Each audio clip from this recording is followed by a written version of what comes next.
All right, George, fast. 3, 2, 1. Untitled Beatles podcast. I gave you a fast count. Let's do it. Did you get it? 3, 2, close. 1. That was locked in. All right, let's do another one. 3, 2, 1. Untitled Beatles podcast. We run our slates like the military here at the Untitled Beatles podcast. Hello, my name's Tony. What? Tony hates the military. I like to use him as a decoration for my faux patriotism. Hi, Tony. It's TJ with the Untitled Beatles podcast. Thank you so much for finding us, for listening to us. Like and subscribe. We're on Spotify. We're on Apple. We're on YouTube. TJ, did you see we're on Nextdoor now, too? So you can review us on Nextdoor. Air your coded grievances about us on Nextdoor. And our friends are all aboard. Many more of them live next door. And the band begins to play. Their music's too loud, if you know what I mean. Yeah, I've stopped using Nextdoor because it's terrifying. Yeah, you find out how much strange, when I say strange, I guess I mean hatefulness is in your neighborhood. Yeah.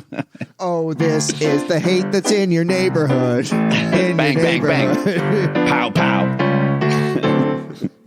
Yeah. Yeah. Everyone just wanting to arm.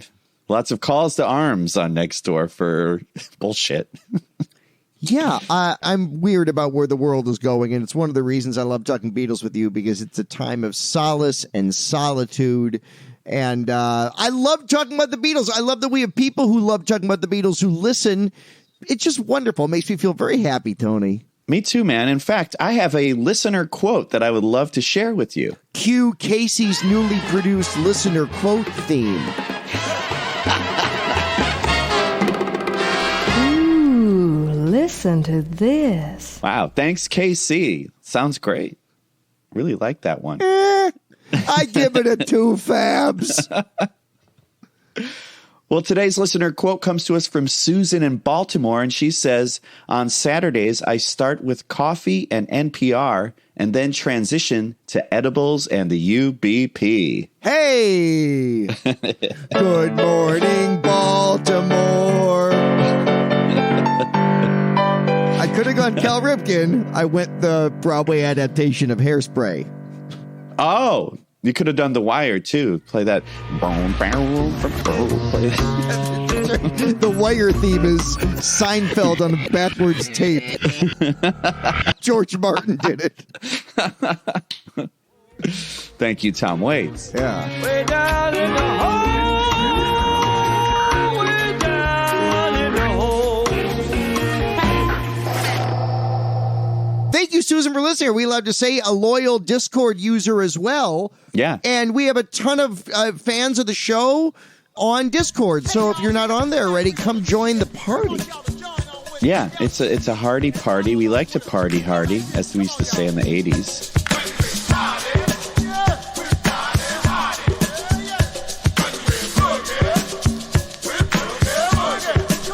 I never did say that, but I knew people who did. Yeah, older people than us. I think like a half generation above us used to party hardy. Yeah. In the 80s, if you were like in late high school and college or something. Yeah, and that's why, like, have we talked about the movie Bachelor Party on this show? Have we delved into Bachelor Party yet? The Tom Hanks, Adrian Zmed vehicle? I was going to say... Oh, fuck! I forgot. It's been a long time. In fact, man, I don't even know if I've ever seen that, but I want to say that was 82. I'm going to say it was 84. Okay. All right.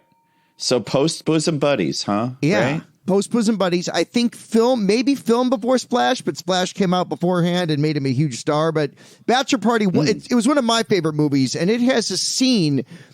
I mentioned this because Party Hardy, there's a whole scene where they're at a party. It's the bachelor party.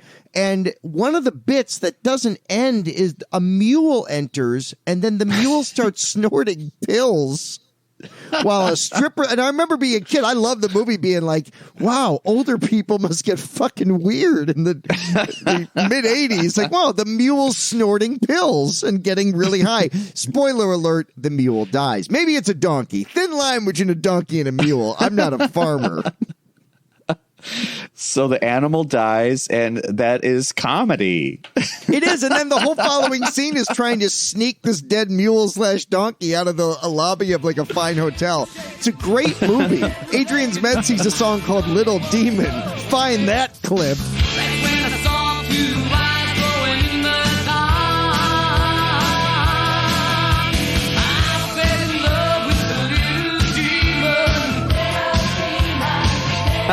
Gotta be somewhere. Is that a song by The Cult? That song? No, that's Little Devil. Yeah. Speaking of Ian Astbury. Yes, the Colt's a band I knew very little about, and I'll save my thoughts for that performance as we go. Do you care to introduce what this show is and the fact that it's listener supported? The PBS Pledge Drive thing is coming through. Oh, yep, and our phone lines are still ringing, but there's still many people waiting to take your call. 1-800-UBP, 1-800-Untitled Beatles Podcast. Hi, kids. Hope you're enjoying the show, and we're going to have plenty more upcoming in just a couple of minutes. But before we do, we're going to take a little break so we can talk to your mom. So if she's nearby in the kitchen or just cleaning up around the house, have her come into the TV set because we want to have some very important things to say to her. Will you please? And yes, today's episode was a listener request all the way from Melbourne. She goes by the moniker Long Live George Harrison. Oh, hi, Long Live George Harrison. She obviously is a huge George Harrison fan. Her name's Long Live George Harrison. Don't know her real name, but she wanted to have us cover George Fest. This thing that came out a few years ago, about 8 years ago, I guess. Right? That's when it was. It came out 6 years ago. Yeah, they did it in 2014. I think it was released for home video consumption in 2016. Correct. Yeah. So this was like a get-together that happened one night in L.A., September 28th, 2014, at the Fonda Theater. So it's a bunch of various artists all covering George music, including Dhani Harrison and a bunch of other people. So, yeah, we thought we'd give this a spin. Request accepted. Shall we get into it? Challenge taken. Have you been to the Fonda Theater? No, I've driven past it many a times. I've also walked past it many a time, but I've never been there. Have you? I've been, yeah. What'd you see there? I wasn't fond of it. Yeah, so this came out February 26th of 2016, and it's 3 discs, huh? Yeah, is that right? I don't own it, but the vinyl record is 3 180-gram albums. Yeah, it clocks in around an hour and 46 minutes. To me, this would be perfect for if you've got a road trip coming up, which you and I do. We're going to go to Cleveland very soon. Next week, as a matter of fact. Can't wait. Yeah, man, that'll be cool. We're going down to the Hall of Fame to see the Beatles exhibit and then hit some record stores. And we're going to report. We're going to make it into an episode at least. Yeah. I'm so excited to road trip with you. Parenthetical thought. I can't wait to just hit the road with you and listen to the thing is we can't listen to or talk Beatles at all in the car. Yeah, that's the rule we made. No Beatles. So get ready for that. You love going to road trip with someone who goes one rule, absolutely no Beatles. I'm like, all we do is listen to our own podcast over and over again. Yes. So we're listening to this one right now. Now we're getting into Spaceballs, where we're watching the VHS of Spaceballs as it's happening. So funny. What a great bit. You love going to road trip with someone who goes one rule, absolutely no Beatles. Let's say you're in a way, sometimes, we get Beatled out by the Beatles, even as huge Beatles fans. Sometimes you got to listen to other people doing Beatles music. But it's different. It's cool. Yeah, I think it's a nice, enjoyable experience. And should we just go through it? Yeah, do you want to talk? Let's talk about the show itself initially, because my reaction, I bought this. I might have digitally downloaded this on Amazon Music. I never had a physical copy of this, but I got it shortly after it came out. I think I might have downloaded it in the spring of 2016. It's one of the things I listened to once. I listened to a few of the other tracks more than once, like the Britt Daniels take on I'm Me Mine, a few others. But for the most part, this is something I never really revisited. I finally watched the concert as homework for the show. I'd never seen the concert, and it absolutely changed how I felt. I thought the album was fine. Yeah. The concert kind of took my breath away. The best moments in this I thought were phenomenal. Was the actual live show, Tony, 6 hours long? I mean, I know, right? The movie clocks in at about 2 hours. there's a never-ending band. I've never seen more. I'm like, who's that guitar? Wait, who the fuck is that player now? Like, it's just the band members. I know. There's 18 drummers. Yeah, it's like they've got a new, like each artist, for the most part, has their own backing band with them, which makes sense, I guess. I don't know. But yeah, there must have been a lot of turnover between acts. Yeah, you'd think. Yeah. So it's over 50 artists, including like Brian Wilson, Dhani Harrison. Why did I put Brian Wilson in front of Dhani Harrison? Well, probably because Brian Wilson is the greatest son of a Beatle. You son of a Beatle. Son of a Beatle. Norah Jones, Weird Al, Britt Daniel from Spoon, The Flaming Lips are there. Hart, a guy from The Strokes, guy from Weezer. Conan O'Brien hosted it.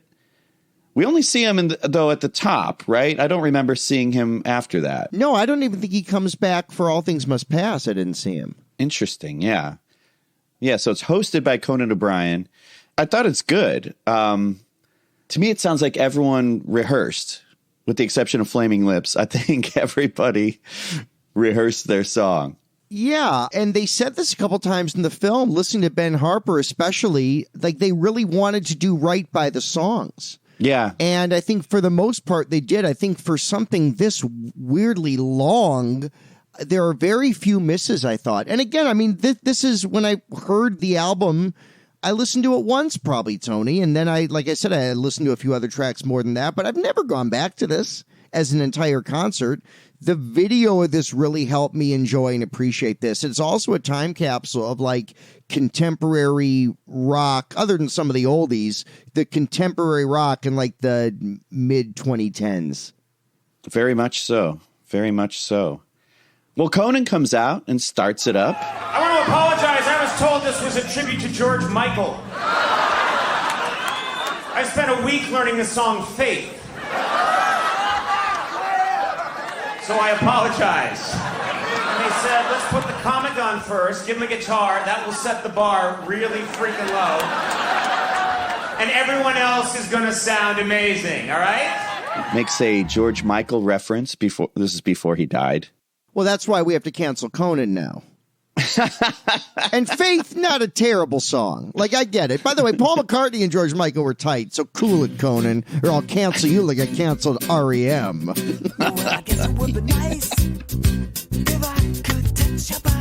Well, he comes out, he makes his funny George Michael crack or whatever. And then he goes into a ripping version of Old Brown Shoe.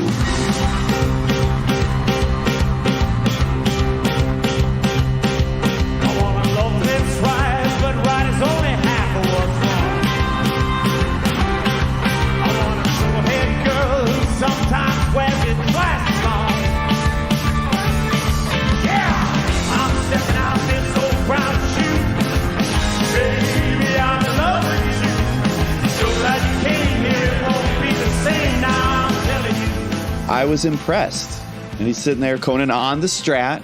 As you know, Conan like went on tour with a band during that hiatus time between Leno and TBS or whenever that was. Right.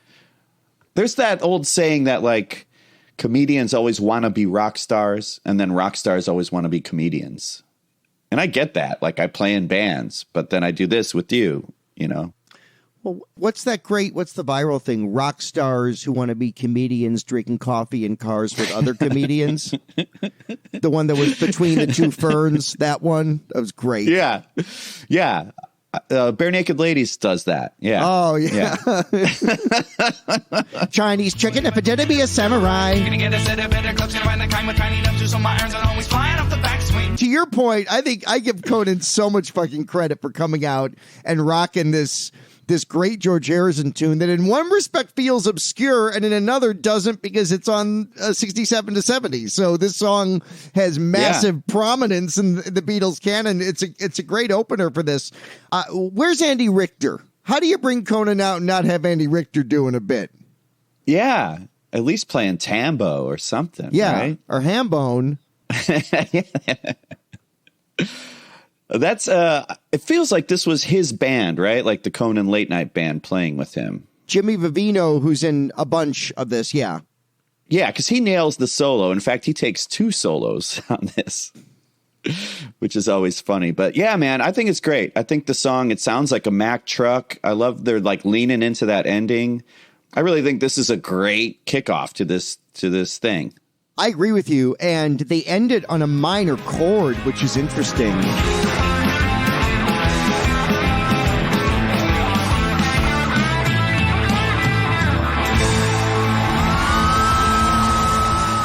By the way, this is the version that's going to be on the Giles Martin remix of Revolver. They replaced the George Harrison one with a Conan one to see who notices. That's what they're doing now. Giles he's a joker. He's a smoker. He's a midnight poker. Yeah, I think it's great. One thing you're going to hear me comment on a bunch as we do these songs, Tony, is I compare a lot of these to the versions from Live in Japan that George did, and especially the concert for George, the tribute organized by Clapton, 14 years before this. So I kind of compare those versions, and it's great to hear the actual Old Brown Shoe ending. If you remember on George Harrison's Live in Japan...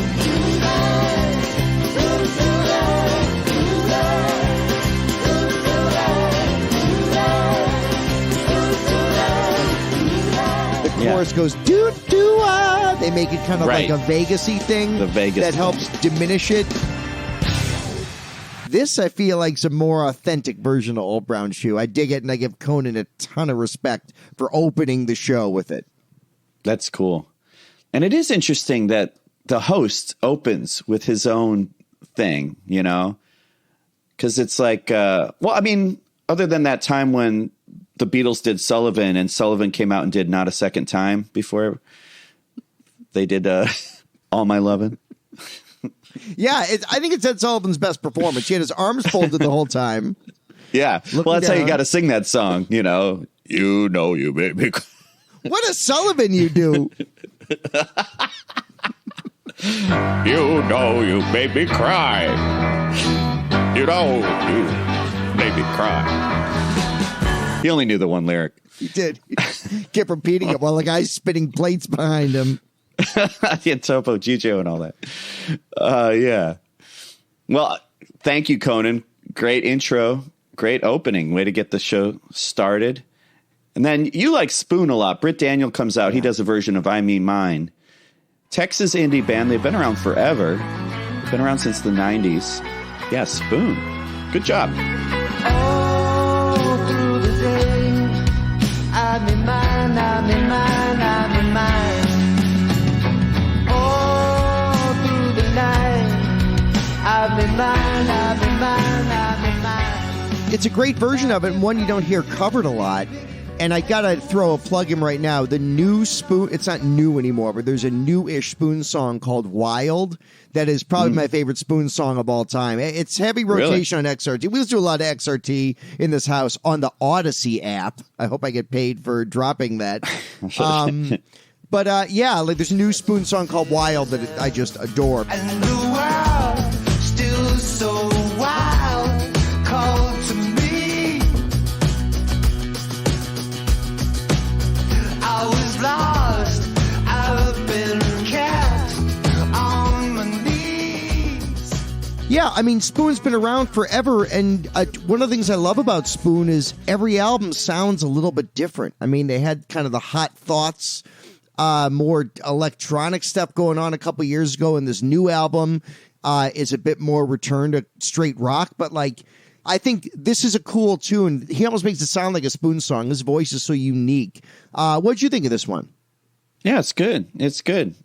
Apparently his dad was a huge Beatles and Stones fan and like a guitar collector. And so, yeah, it seemed like he had Beatles probably grown up, you know, in his house. You could kind of feel the song in his bones. And one other note I have, and I say this about Spoon quite frequently, is they're on my list of if this were the 90s or the 80s, they'd be known by everyone. It just, rock being so fragmented and kind of, you're not going to hear this on like a top 40 station. So it limits the audience. And, you know, how do you get this out to like the masses unless they're on SNL? Which even that's got a different thing than it did a long time ago. But yeah, man, I'm pro fucking Spoon as a modern day great rock band. One of my favorite George solo songs, Ballad of Sir Frankie Crisp, Let It Roll, done by Jonathan Bates and Dhani Harrison. He's in a band called Mellowdrone. It's like an LA band. And Big Black Delta is his solo project, Jonathan Bates. See the Lord and all the mousy fields. Let it roll among the weeds. Let it roll.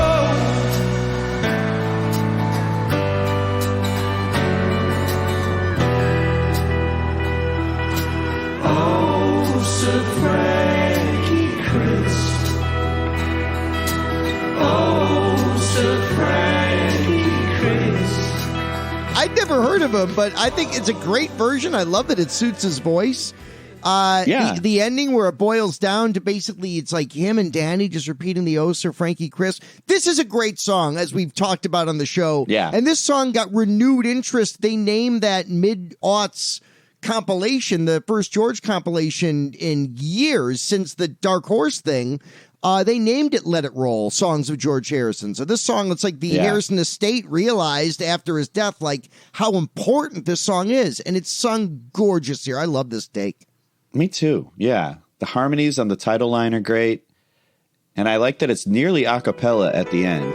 Oh, Sir Frankie Crisp. Oh, Sir Frankie Crisp. It's just a great song. So it's like if you have a great song and people get that, it shines through, you know? You know, it's frustrating trying to find out, not having a physical copy, who the band is for the entire show and for each song. I wish I had. Agreed. I might want to buy the vinyl just so I know who's playing. Maybe it's on there on the liner notes, but the piano player in this is great, and he's replicating the original licks so nicely, and it's mixed real high. Much respect to this piano player. This whole album is an exercise, Tony, in songs I wish he'd done in Japan. Yeah. I mean, that one weird Japan tour with Clapton, however, 10 shows or whatever, the set list is good, but so much is left out. Wouldn't you have loved to have heard George do this live? Totally. Yeah. This is one of my favorite solo songs. So, yeah. So it's cool to hear it in a different form. Yeah. And it's in a nice place. The number 3 spot. The number 3 spot's a great spot on the record. To me, that's like, I don't know. You usually put something that shines there. And I think they did. Yeah, they sure did. Then we get Norah Jones, as you know. Worldwide, huge artist, daughter of Ravi Shankar. So there's the George connection there. She does something. The big hit. Something. Something in the way she moves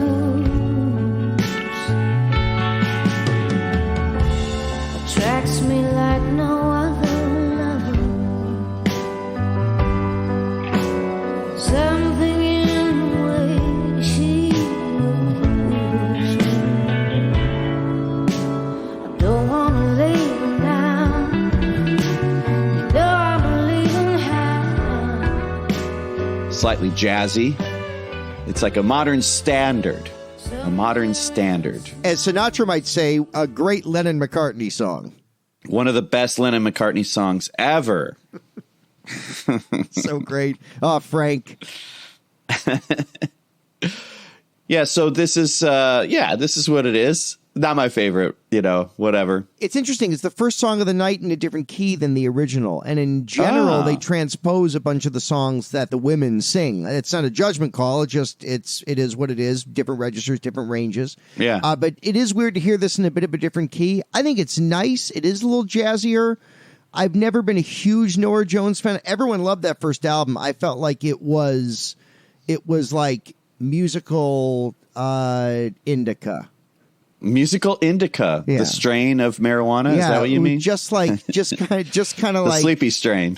just put it on, maybe have like a cup of tea in the winter. Waited for the bag of bones. It's like, I'm tired. So maybe around the time music became wallpaper and background music for our lives, the soundtracks of our lives, in other words. Yeah, exactly. I mean, but again, her talent's unquestionable. She's, I think, like Billboard's most successful jazz artist of the 2000s. So, like, give her much credit. But no, this is not. It's a lovely reading that's not my cuppa. Yo tambien, man. I'm with you on that. Same thing with the next guy, Brandon Flowers, doing his version of Got My Mind Set on You. He's the lead singer of The Killers. It's the guy from The Killers. I got my mind set on you. I got my mind set on you. I got my mind set on you. I got my mind set on you. But it's gonna take money, a whole lot of spending money. It's gonna take plenty of money to do it right, child. My notes say competent but not exciting. So that's my take on it. What do you think? Okay, you ready for the rant? Are you ready? Get ready. TJ rant coming. Ranting. I make the rawhide theme sound like a show tune. Hey, Randy Moss.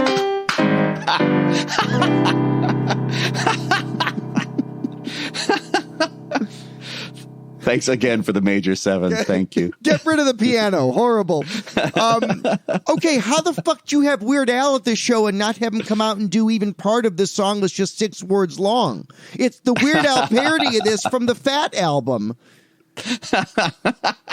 Made me mad. Wait, this is the basis of your rant? Yeah, like how you got Weird Al on a show. How do you not just come on for one verse of, because it was like a Weird Al hit in '88. How do you got Weird Al? You'd have him do his George Harrison parody. But yeah, I like The Killers. My wife loves The Killers. That first album I thought was really great. I'm not, I mean, I haven't like followed everything they've done, but yeah, I think The Killers are a good band. I think this version of it is sluggish, and I don't think Brandon Flowers ever makes this one take off. He's clearly having fun singing it, but this song never, part of the joy of the song is it's always kind of perpetually taken off. This song never takes off. The band tempo's too slow. Yeah, I'm with you on that. I think the SNL saxophones are my favorite part of this song.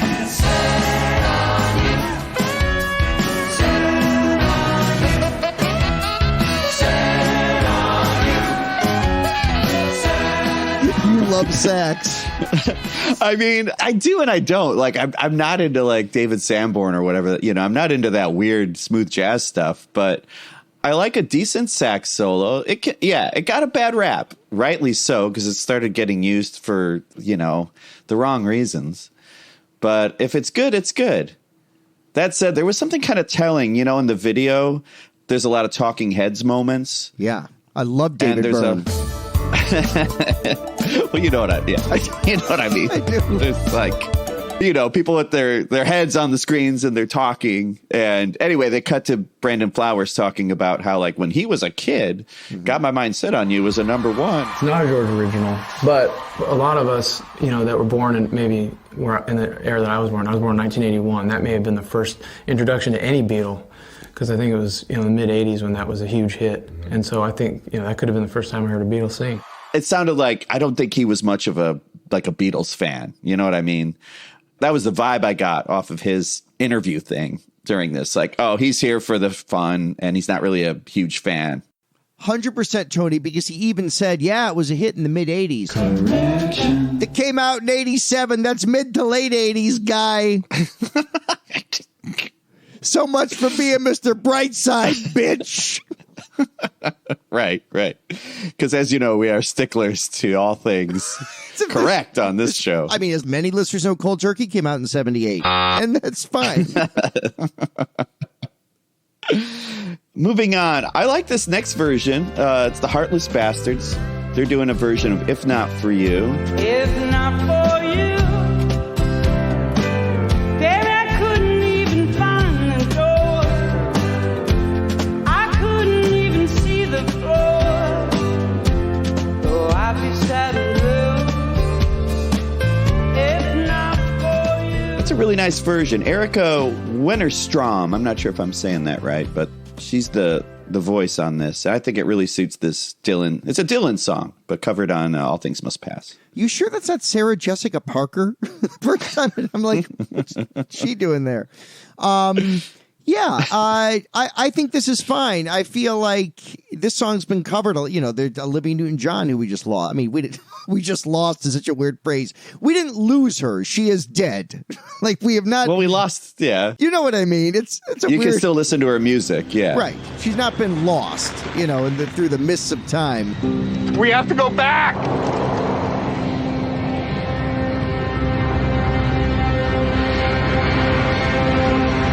But yeah, I mean, this is fine. Heartless Bastards are one of those groups. There's like 3 or 4 groups like that, and I think they're fine, and this is nice. And, you know, she gone. Olivia, I mean. He gone. Yes. Heartless Bastards are still around. They're the Cincinnati band that sounds like this. Well, first time I heard this was when Venus Flytrap played them. Baby, if you've ever wondered. A little trivia on their name, the Heartless Bastards. That was an unused contender for Tom Petty and the Heartbreakers. Could have been Really? Tom Petty and the Heartless Bastards. Yeah. Is that true? That's what I read. Okay. That's a not bit. Like, I didn't write that. That's not one of my bits. Yeah, I wasn't sure because it sounds like a bit. Because my bit is, you know, their original name was going to be Shotzi after Marge Schott's dog. Marge Schott. Reviled owner of the Cincinnati Reds, Marge Schott. Legit, Thank you. isn't there video of her giving like a Sig Heil? Like there's something like that, man. Marge Schott was a Nazi. In 1996, she was suspended for life after stating her support for Adolf Hitler. Okay, this next one here is by a gentleman I didn't know, who apparently everybody else knows, who's in a band I didn't know. I guess the cult was huge. Yeah. Fill me in on Ian Astbury and tell me about this tune, because first of all, I adore everything. The selection, his reasoning for it, the way he sings it, the band playing, 5 fabs. But tell me about this song. Well, it's a song from Living in the Material World, TJ. Yes. That much I know. From 73. Yeah. So that was his second solo album, if you don't count electronic music and all that. Well, that and Wonderwall music are the Beatles story of the George Harrison canon. You don't count them. The Two Virgins, The Life with the Lions. Yeah. The Family Way. Wait, so this would make, in George Harrison parlance, somewhere in England is George Harrison VI. George Harrison 6. Oh, I got the math wrong, so never mind. So, by the time of the song, when you talk about Ian Astbury, tell me about the cult. Like, you seem like someone who knows this music. Well, I had to play the cult when I worked on 93.7 KCLB, The Valley's Rock. So I played that. We played Firewoman. We played Lil Devil, a few others. People told me, like, if I liked Danzig, I would like the cult. And I was like, oh, let me get into that. But I liked Danzig so much that I couldn't get into the cult. The cult, they're all right. They're cool. Electric was a record that did pretty well. It was like late 80s.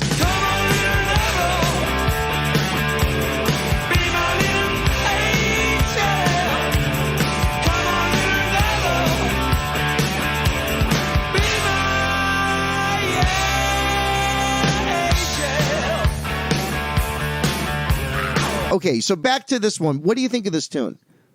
It's not my favorite. I'll be honest. Okay. It's not my favorite. It's real sleepy to me. Like at a show, it was like a sleepy choice. But he says as much in the doc part. He's like, yeah, I picked this really obscure one. I didn't pick like a big upbeat song.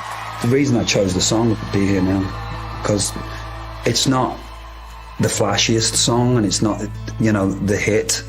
But for me, spiritually, it's the moment when he really had that awakening of like being present in the present moment, and that's everything. And the material world not working as a construct to keep the ego together, it's just not enough. Remember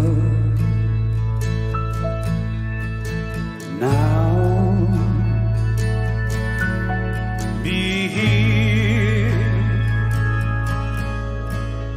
now, as it's not like it was before. So, yeah, for me, it was a little sleepy.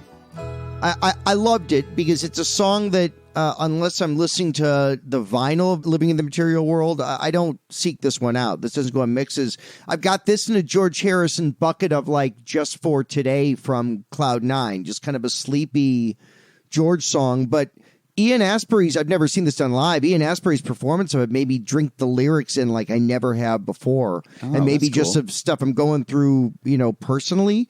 Just the concept and the reiteration of what he's saying about with that simplicity of Buddhism. Be here now. It says everything it needs to say. And I communicated with the song on a level I never had before. That's really cool. Yeah. That's cool. Yeah. I think I was too busy playing Sudoku during this to really take it in. Sudoku! Well, I particularly like the next offering, Wah Wah, right? This is a great version of another one of my favorite George solo songs. Nick Valenci, this is the guitarist from The Strokes. So I like The Strokes. Me too. To me, The Strokes were part of that little glimpse of rock and roll revival that happened in like 2000, 2001. That it was like, oh, cool, rock and roll's back for a minute, like garage rock, Yeah. That first album is great. This Is It is a great record. I don't think there's a bad song on there. It's a good record, man. And I remember I had like a UK copy, like an advanced copy that had New York City Cops on it. Really? Because they took that song off in the US after 9/11. That album came out sometime around 9/11 or whatever it was. Like a month later, I think. Yeah. So they took that New York City Cops song off of there. Yeah, I love The Strokes, and I love the version of Wah Wah here.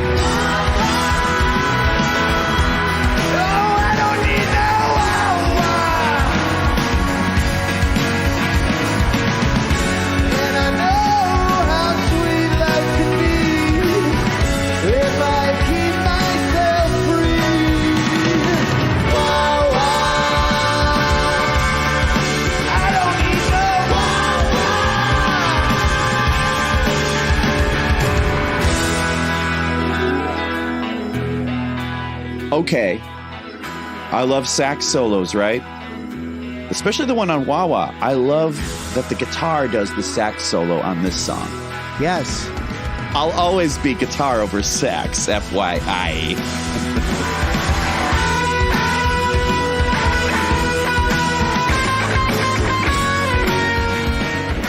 I don't know. You seem like more cue David Sanborn's Songbird or David Songbird's Sandburn.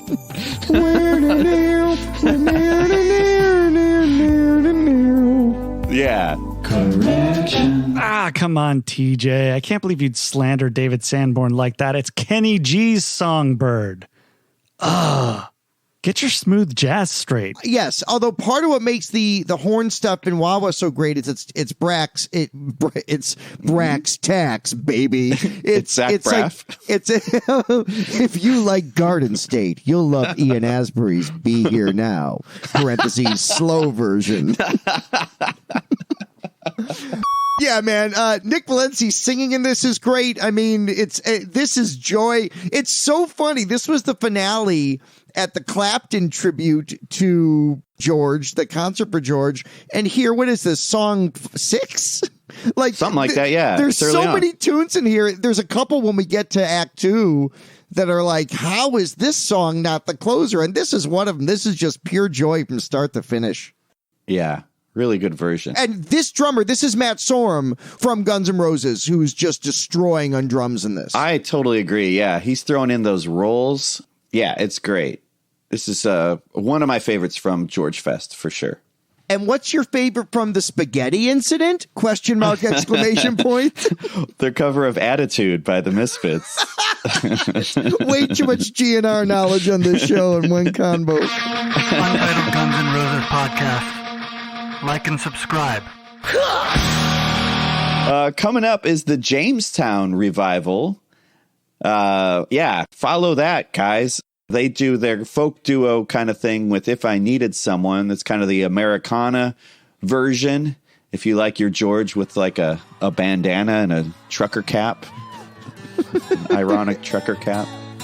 If I needed someone to love, you're the one that I'd be thinking of.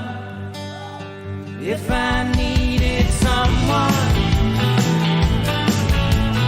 if I had some more time to spend, then I guess I'd be with you, my friend.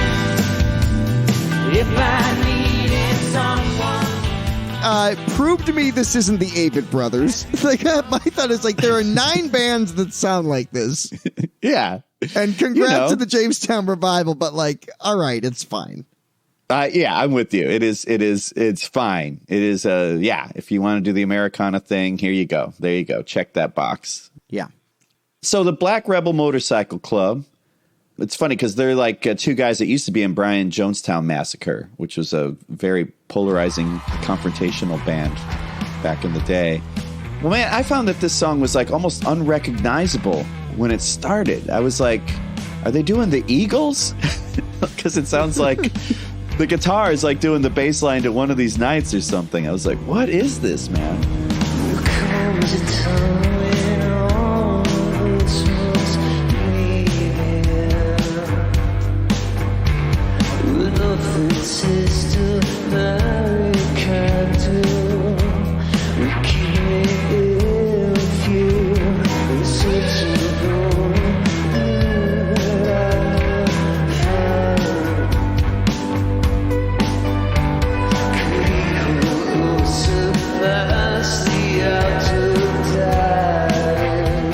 Yeah, I really appreciate the fuzz and the overdriven delay on the lead guitar in this song. I ended up quite liking this version of Art of Dying. As soon as I recognized it, I'm like, oh, I thought they were going to stretch it out more on that second solo. I was kind of hoping for that. I was really enjoying the guitar sonics on this song. It's cool to see bands do their own thing in this, too.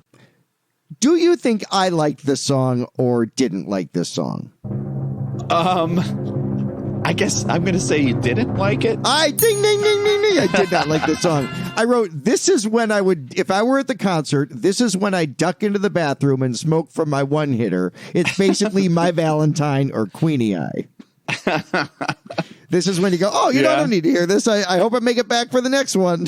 Oh, that's funny. See, I would have done that during Jamestown Revival. I would have been like, all right. Like you say, I've seen 12 of these bands. I feel like no one else is doing this thing that they're doing on the stage. Murdering a George Harrison tune. Wow. Okay. All right.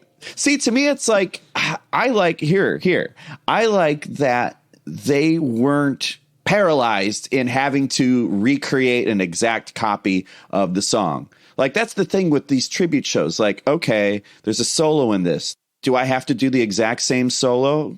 You know, when they do Taxman and the guy does the Taxman solo, it's like, okay. But for this song, it's like, I feel like you're allowed to stretch out on this song a little more and kind of make it your own. I'm glad. I don't know. To me, this one ranks higher than others. It ranks higher than Brandon Flowers to me. Copy that. All right. Yeah.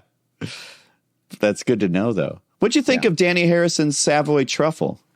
Well, before that, in the video, he's wearing a Rip City hat, which for a long time was the slogan of the Portland Trailblazers. So I kept thinking, is Dhani Harrison a Blazers fan?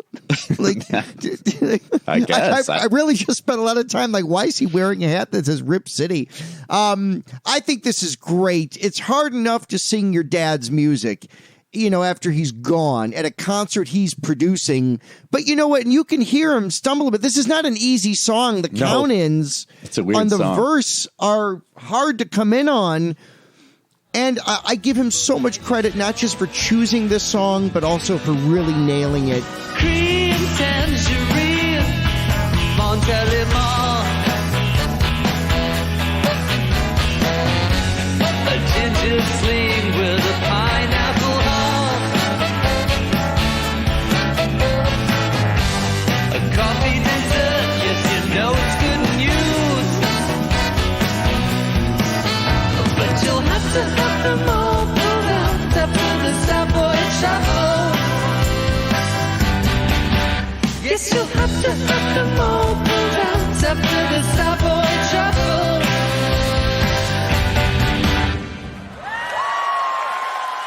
It's uncanny how much he looks and sounds like his father. There's a bit of like 80s Julian Lennon. I know Danny's older now than Julian was in the 80s, obviously. Sure.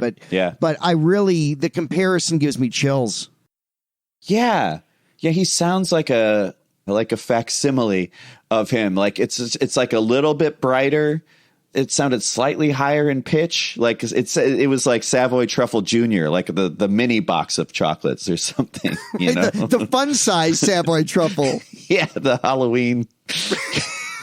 Halloween candy version of Savoy truffle. Trick or treat. Comes in a bag at $9 at Mariano's. The only place you can get fucking crackle. Have you ever eaten a full-size crackle? I haven't. Where do you find a crackle? Say no to crackle, man. Say no to crackle. Crackle is wackle. I say it's crackle, the crispy sound. You gotta have crackle or the clock's not wound. Geese cackle, feathers tickle, bells buckle, beats pickle, but crackle makes the world go round. Okay, then we get Brian Bell from Weezer and Chase Cole, who I was not familiar with. I feel like a lot of these artists are kind of like LA people that Danny's friends with. You know what I mean? That's the vibe I'm getting. And so Chase Cole, she's a singer. Her dad was like a huge concert promoter. So she's like kind of from the biz. To me, she sounds like a singer at the Dresden in LA when Marty and Elaine used to do their thing. R.I.P. Marty, man. They used to do this thing at the Dresden, you know, in Los Feliz. And like, sometimes anyone could take the mic and that's what it felt like to me. The dressing room is packed with a young, hip crowd. Marty and Elaine have finally made it in L.A. L.A. I love to be in L.A. Yeah, I mean, I'm vaguely in love with her. Is that right? My first thought is like, is that Feist? She's got kind of a feisty wispiness to her voice. I thought she was great. Fun song for her to sing. 'Cause you're sweet and lovely, girl. I love you. 'Cause you're sweet and lovely, girl. It's true. I love you more than ever, girl. I do. You know, I will always, I mean, the definitive version is obviously George doing this, but when McCartney comes out in that Concert for George and does this as his opening song, when I want to hear this live, I will not listen to the Chase Cole version. I will listen to McCartney doing it at the Concert for George. Sure. And this would be a version of For You Blue. We haven't mentioned the song yet, but maybe we've heard it already. Let the listener guess what the fuck we're saying at any given time. Yeah. But that's also the nice thing, though, is like we have this huge paint box now of all these Beatles songs. Like if you're in the mood for a cover and you've already heard the Paul version, I guess you could choose this one. Yes, which I do enjoy. And she's beautiful and her voice is wonderful. Yeah, I'm a Chase Cole fan. Oh, well, there you go. Sounds like you're going to be chasing Chase. It's for all you Paw Patrol fans out there. Chase, use the drone to fly your spy walkie-talkie to Danny. Ruff! Drone! Well, closing CD number 1. This is it's 3 LPs and 2 CDs. Closing CD 1 is Ann Wilson with her version of Beware of Darkness. Ann Wilson, of course, from Heart. Yeah, I like Heart. I've always liked Heart. She's such a powerful vocalist. I love that she brings it to this song. Watch out now, take care, beware of falling swingers, dropping all around you. The pain that often mingles in your fingertips.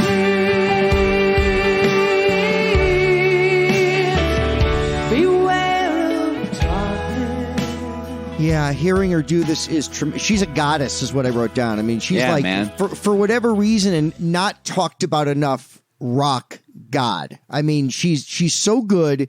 You know, what's weird about Heart is Heart had those 2 phases, Tony. Heart had like the classic rock phase, and then they had all those 80s songs like Never and What About Love. Never I Love. Never's one of those haunting melodies. The 80s pop. Where like overproduced, like 95% DX7 keyboard. Yeah. Like mixed with the high end, the treble mixed all the way.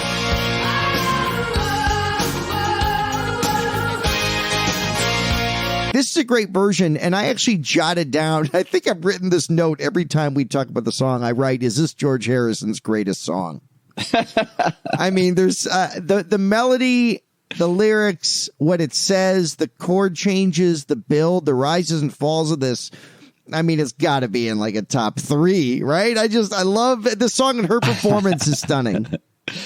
Yeah, it's cool what she's able to bring to this song. She gives it a power, to use that word again. She gives it a gravitas or something that, I guess I'll just say it, that George doesn't. Because George is, I feel like George comes from a different place. Like George doesn't come from like a giant, like top of the mountain kind of a thing. George is on the outside. That's why a lot of people like George, because he's kind of on the outside looking at everything and observing the world, as opposed to declaring, like, there's an ego here that the song benefits from, I think, with this version. That is so well said, Tony. Yes, that's a way to differentiate, and it's a testament to how well written the song is, because George's more kind of plaintive reading of this is super effective and stunning, but Am Wilson's classic rock voice bombastic version is also incredible. It's a testament to the greatness of how the song is written musically and lyrically. More like beware the stopwatch. Hello there, it's producer Casey here. Once again, our conversation ran a little bit long, so we're going to have to call this one another two-parter. As always, thank you so much for listening. If you're new to the program, thanks for checking us out. We'd love to know what you think. Be sure to like and subscribe wherever you listen to podcasts. And if you can, leave us a rating and review on Apple Podcasts.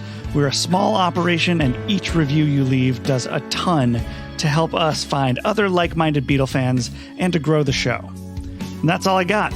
Take care and watch out for George Fest Part 2 coming in hot to your podcast feed next Saturday morning.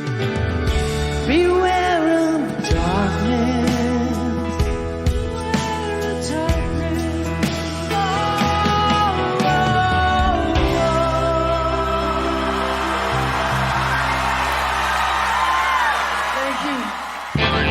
Untitled Beatles Podcast. Like and subscribe.